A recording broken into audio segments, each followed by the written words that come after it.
So if you could give us some practical thoughts on the way out here, we'd love to hear from you. Yeah, I mean, I'm one when I'm counseling companies to obsess around the board, because the board controls the company, and so and in the early stage, the alignment should be largely with management running the day to day and running the board. So do not give up board control at a Series C or Series A deal. That's kind of non-negotiable, right? Even in this environment, unless you're literally existential risk is on the line.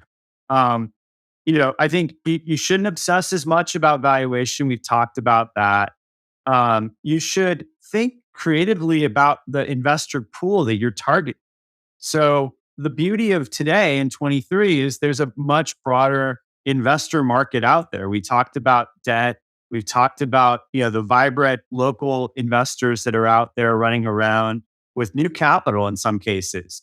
Looking like Dila in Mexico has capital to deploy. All VPs raising a new fund, like great local investors that know the market as well.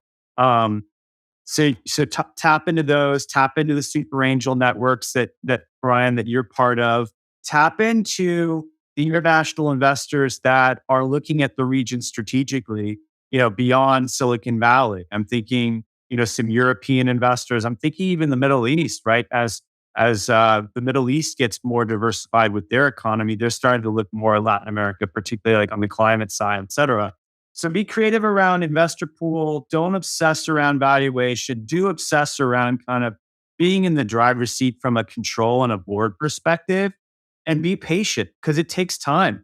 There's no longer that scarcity like, oh, I got to drop a term sheet or I'm going to lose it tomorrow. Investors are sitting back in the driver's seat. And so you as a founder there has to be a forcing function.